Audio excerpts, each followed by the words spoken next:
Si les actions et opérations sont exécutées conformément au calendrier établi par le gouvernement, la stratégie nationale de développement du tourisme dénommée Sublime Côte d'Ivoire va générer entre 7 et 9% du produit intérieur brut du PIB et créer plus de 375 000 emplois d'ici à 2025. Pour la réalisation de l'ensemble des projets, il faut 3 200 milliards de francs CFA. Le ministre du Tourisme et des Loisirs, Siandou Fofana, est allé solliciter l'appui du groupe de la Banque mondiale.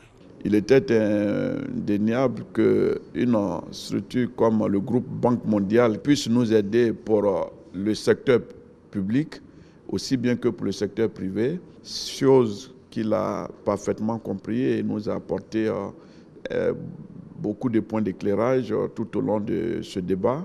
Il y a plusieurs choses qui nous intéressent. D'abord, en ce moment, nos collègues de SFI, notre organisme qui appuie le secteur privé, est en train de voir en Côte d'Ivoire quels sont les secteurs focus.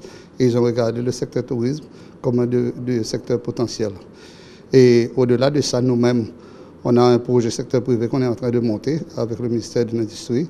Et le PME constituera un élément clé de ce projet. Et ça ouvre les portes et les opportunités pour appuyer les petites et moyennes entreprises dans tous les secteurs, inclus le secteur tourisme.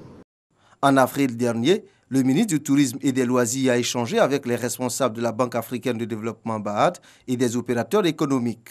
L'objectif est d'informer les bailleurs de fonds et le secteur privé sur les opportunités d'investissement et de financement qu'offre le tourisme ivoirien. Environ 4 millions de visiteurs enregistrés en 2018.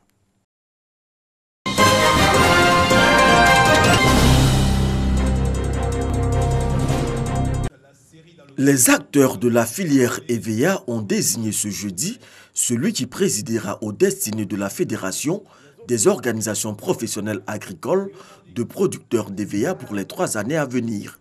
Le président plébiscité se nomme Jules Dali. Nous mesurons le poids de la responsabilité qui est la nôtre, celle d'exprimer par des actes concrets notre volonté d'être à part entière des partenaires des usiniers à l'intérieur de l'OIA afin d'identifier ensemble les problèmes de la filière et proposer des solutions innovantes. La mise en place de cette organisation des producteurs de la filière EVEA s'inscrit dans le cadre de l'application de l'ordonnance du président de la République invitant les filières agricoles à se constituer en interprofession. Mais pour y arriver, que de difficultés. Les OPA pensaient qu'avec l'ordonnance, certaines OPA allaient prendre le dessus sur d'autres. Donc il y avait un problème de leadership. Alors que c'était une très forte interprétation, puisque comme l'a dit l'expert, le collège n'est qu'une plateforme, une force d'argumentation pour les producteurs au sein de l'OIA. Cette paix retrouvée est aussi le fruit des efforts consentis par les sages de la filière. Mais je voudrais simplement les féliciter d'avoir réussi enfin à se mettre ensemble, parce que l'union fait la force. À tout ce que nous venons de faire ce matin, c'est-à-dire l'entente, nous allons avoir des réflexions qui vont faire de sorte que le caoutchouc ivoirien pourra être compétitif même lorsque les cours sont bas. Le collège des producteurs de caoutchouc pèsera pour 60% dans l'organisation interprofessionnelle de la filière.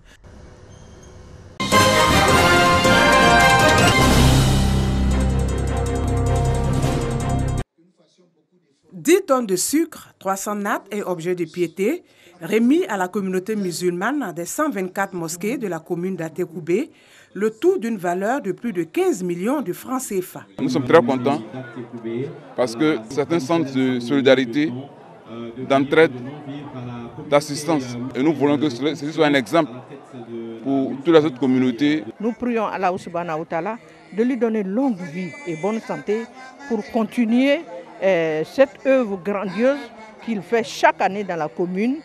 Le Ramadan, mois de jeûne, de charité et surtout de partage, le premier magistrat de la commune d'Atekoubé entend marquer sa solidarité à travers ses dons. Au-delà des dons, nous avons voulu exhorter nos concitoyens au partage, à la solidarité, à la prière. Que la pénitence du mois de jeûne nous apporte à tous la sérénité. Et nous souhaitons que les prières portées pour la Côte d'Ivoire apporte au gouvernement plus de solidarité et plus d'actions agissantes pour le bonheur de nos populations. Et sous le leadership du président Alassane Ouattara, la Côte d'Ivoire avance dans la paix et le progrès pour l'ensemble de nos concitoyens. En plus de ces dons, le conseil municipal d'Atekoubé compte cette année prendre en charge 20 pèlerins pour le Hadj 2019.